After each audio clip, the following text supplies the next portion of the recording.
In today's conversation, I want to talk to you about credit cards that pull Experian. How do you get a high limit credit card fast and easy, no matter what?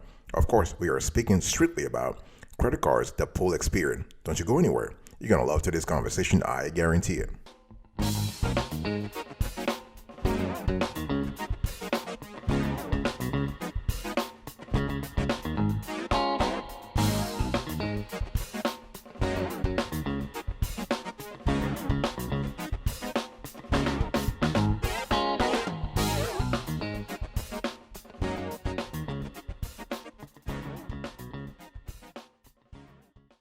Welcome back, folks, to another edition of the Awesome Sweet Kiwi Show. How are you today? I hope you are doing fantastic.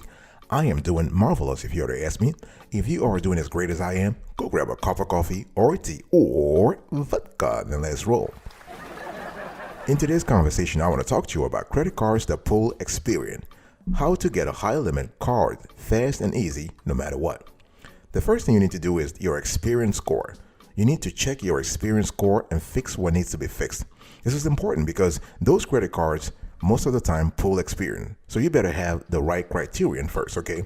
So when was the last time you checked your Experian score? Talk to me about that. You need to actually check it regularly. And I'm talking regularly. I'm talking monthly. So you have a better idea of what's really going on there, okay? Don't be surprised. It is your score. Why would you be surprised? The thing that's important is that you can actually check your Experian credit score for free on Experian.com. They have a free FICO score service that can actually help you out. But if this is not really helpful, listen, you can go to a free credit scoring website.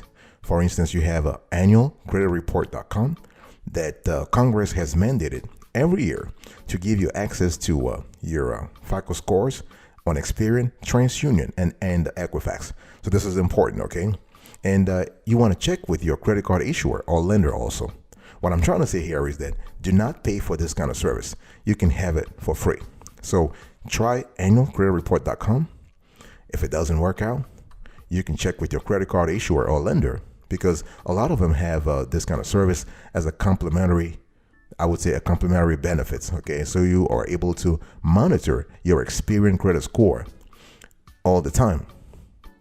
If that doesn't work, you can actually just sign up for a service such as Credit Karma. You have Nerd Wallet. You have Wallet Hub. You have a lot of them out there, okay? So, and they're all free. Don't you pay anything, okay? If anybody's telling you to pay for a credit score, this is basically they're just trying to scam you. Because you can have the service for free. So when we talk about credit scores in general, we are talking about many scores, right, from different bureaus. We're speaking about Experian, of course, which is the subject of today's conversation. But we are also talking about what? We are talking about TransUnion and Equifax. So speaking about TransUnion and Equifax, the step number 2. So step number 1, you need to check your Experian score and fix what needs to be fixed on that front.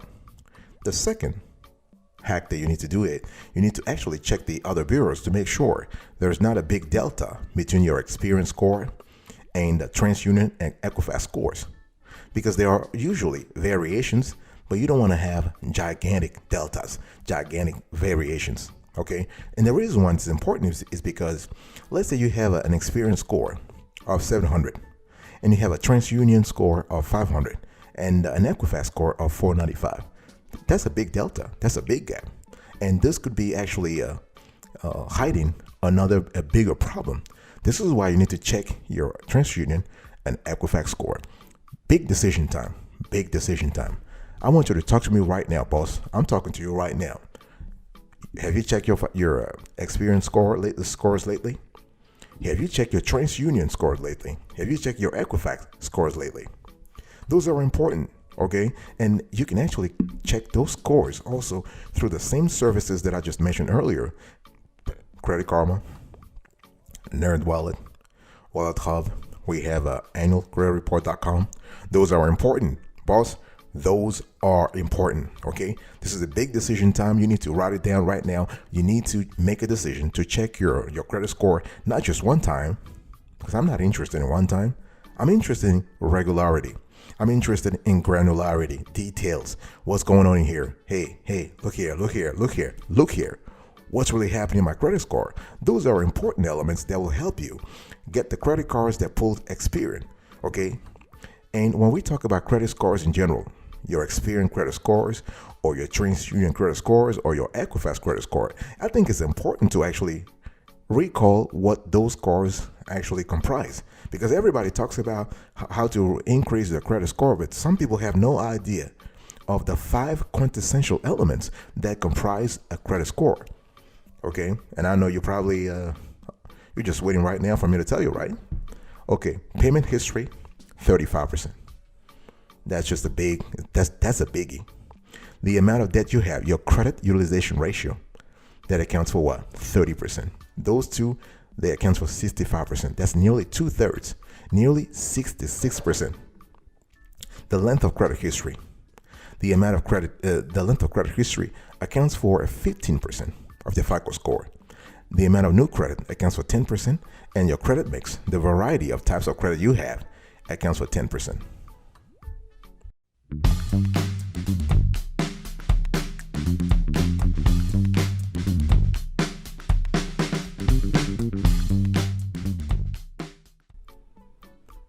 I want to talk to you now about the cards. Remember, this conversation is about credit cards that pull Experian, how to get a high limit, a large amount, okay? And I want to acquaint you with the credit cards that pull Experian, okay? You need to familiarize yourself with some of the major card issuers that regularly pull Experian. Now, when I'm talking about the cards that pull Experian, I'm not saying they are only pulling Experian. Okay, credit card issuers, they have leeway, they have flexibility, they have latitude about the kind of cards they want to pull, and the kind of credit bureaus they want to pull. But those are, according to research, the card issuers that regularly, keep that word in mind, regularly pull Experian. So we have the Wells Fargo Active Cash. This is a great card that allows you to earn unlimited 2% cash rewards on purchases. Fantastic card. You have the Chase Freedom Flex, and this is great. Also, you have a new card member offer right now. You have $200 bonus plus 5% gas station cashback offer. This is really good. So those are cards that really pull Experian all the time.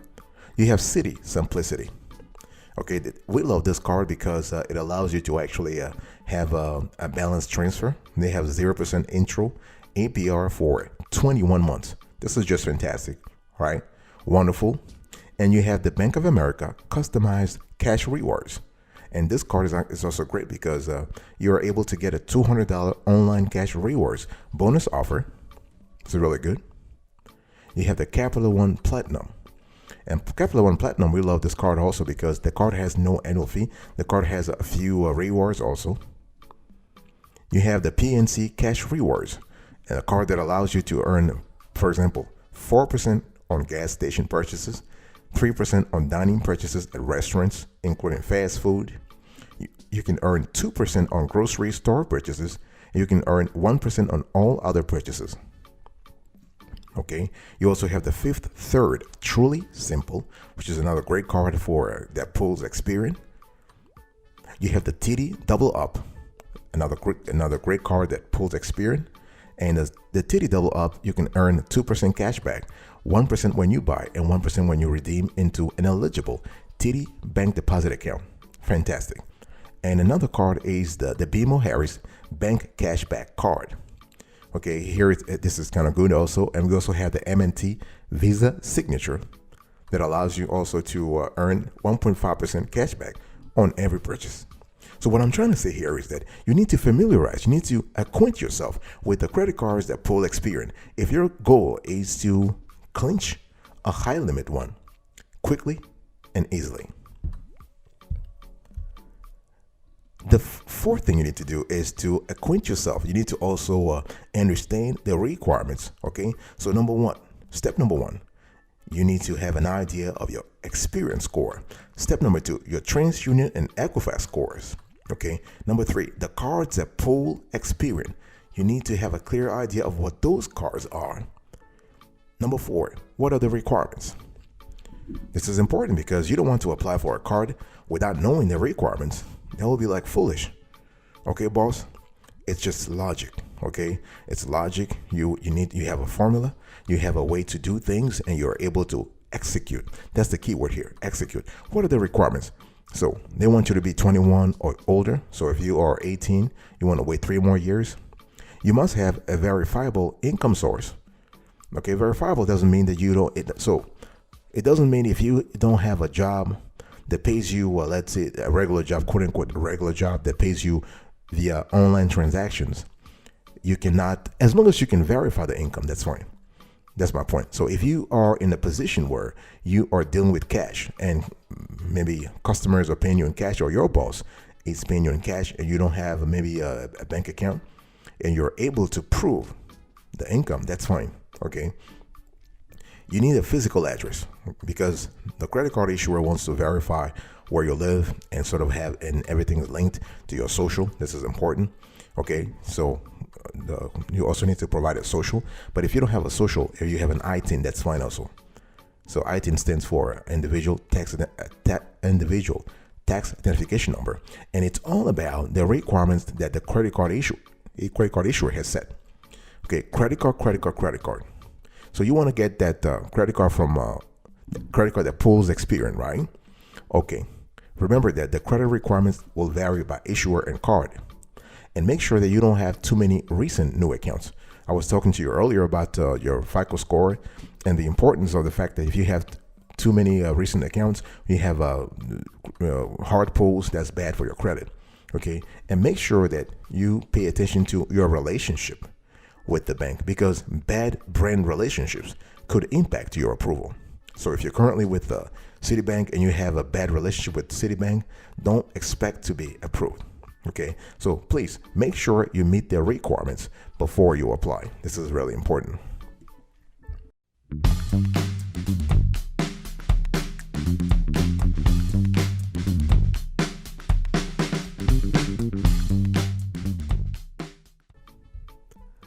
Let me talk to you about DTI. I mean, anytime we talk about this, people are like, oh, okay, you know what? DTI is very simple. And if you want to get a high limit from a credit card that pulls Experian, and after knowing your Experian score, your TransUnion score, your Equifax score, the cards themselves, and the requirements for those cards, you need to have a clear idea of your DTI. This is important, boss. Did you hear that? It's important. So don't you just go around and just spending money. You have no idea of what your financials are, and you keep telling people, hey, I'm making money, I'm generating revenue, and you only care about revenue. And the credit card issuer they care about what? Your DTI. Because it's not about how much money you make. It's also about how much money you spend and what is the level of debt that you have, right? So it's all about your debt versus your income. So see, your DTI, when you think about DTI is the portion of debt that you allocate to the portion of income that you allocate to servicing your debt. Very simple. Let's say you are making $10,000 a month and you are spending $4,500 on debt servicing. In other words, you are paying your mortgage, your car loan, and whatnot. You're paying your credit cards. You're paying everything. That 45%, in other words, $4,500 divided by $10,000 multiplied by 100. That's 45%, right? Are you with me? Okay. So 45% is kind of high for a DTI. Honestly, you want to be around 30%. You want to be around 33%. Okay. 1/3 is great. 1/3 is a great DTI level. And so the thing is, if you want to get a high limit from any credit card issuer for that matter, whether they pull Experian, TransUnion, or Equifax, you want to have a low APR. It's important. Okay. And a low APR will actually impact not only your ability to be approved, not only for credit cards, but also for loans, for lines of credits, for everything. When it comes to credit, okay? Money. Now, how do you lower your debt to income ratio, boss? How do you do that? By making more money. Yes, you are smart, but also by reducing your expenses. See, when you think about the debt to income ratio, you have a fraction, right? The numerator and the denominator. So the numerator is a debt, and the denominator is what? Is the income. So if you are able to lower the numerator or by increasing the denominator, you are basically having you are going to have a low APR, a low DTI. So that's how you do it. So whatever you need to do, should you get a side gig, a business on the side, whatever you can do to lower your income, to lower your debt or increase your income, that will be fantastic. I'll be right back right after this. Don't go anywhere.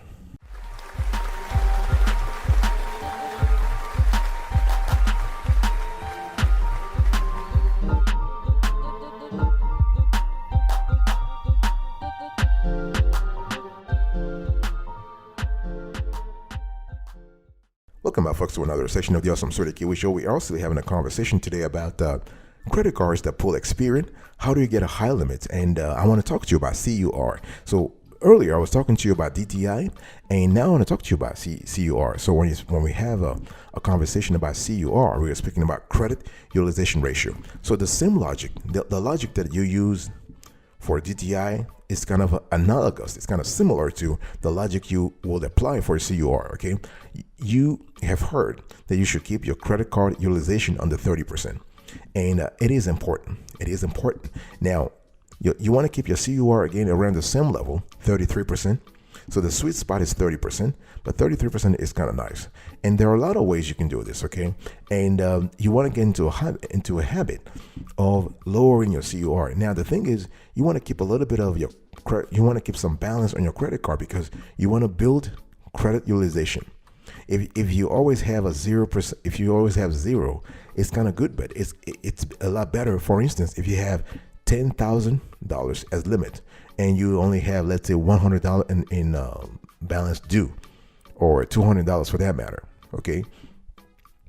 There are a lot of ways you can do this if you want to lower your CUR, your credit utilization ratio, which, by the way, accounts for 30% of your credit score. Okay, so pay down your balance early. We have covered this on other shows. There are a lot of ways that you can do this, and our favorite strategy is to pay your balances multiple times during the month instead of just waiting around for the 28th or the 29th or the 30th or whatnot. Just make multiple payments, pay every week, smaller amounts, so that you are constantly reducing your balance, but also the amount that is being reported to the credit bureaus. Okay, so you want to pay down your balance early, very important. You want to decrease your overall spending. Are you currently spending a lot of money? Talk to me, boss. If you're spending a lot of money, you need to really rethink your whole lifestyle. Is it worth it? Is it worth it to carry so much balance? Okay, pay off your credit card balances with a personal loan. If you're lucky to have a personal loan with a lower APR and better conditions, hey, guess what? Grab the opportunity. Grab the opportunity.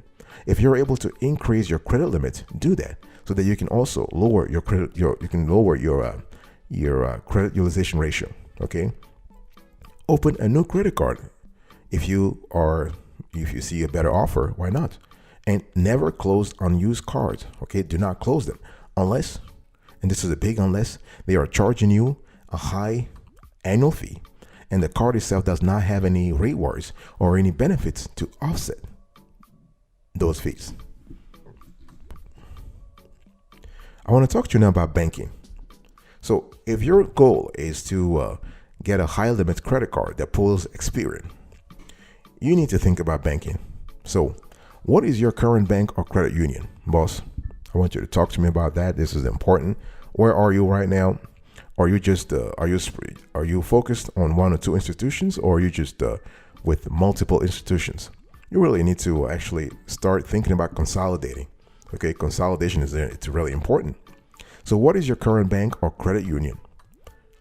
And the big question is, do they pull Experian? See, if you are with an institution that doesn't pull Experian, and your goal is to get a credit card that pulls Experian, a high limit credit card that pulls Experian, then we have a chasm there. We have a gap there, right? A strategic gap. So we need to rethink the whole idea. Okay. Is there any credit card that you are interested in? In particular, have you done research? Have you gathered intel? And you're like, you know what? I'm gonna get this. I really need to get this credit card. because I love the rewards, I love the cash back, and I think it will be fantastic for my family. So those are important. What are the requirements if your bank has an interest in credit card that pulls Experian? And the logical question will be what? What are the requirements, right? So you want to pick up the phone and call the bank or the credit union, or you can go to the branch and sit down with someone and really ask the question: what are the requirements in terms of income, in terms of employment, in terms of relationship history, all that kind of stuff? What is the strength of your MPR with them? What is the strength of your multi-product relationship? Do you even have a multi-product relationship with them? In other words, you just have one checking account and that's it? Or do you have multiple accounts, multiple deposit accounts with them, and the cash balances in those accounts is kind of interesting, it's kind of consequential? Those are things you want to think about, okay? How long you have been with the institution? Think about that, because this could be very important in your approval odds, right? For them to approve you. If you've been with them for 20 years and you are able to negotiate properly, to negotiate smartly, to negotiate strategically, you will get the credit card that pulls Experian with a high limit very easily. So please contact them. Things don't happen. They don't happen randomly. You have to take action to get the card you need.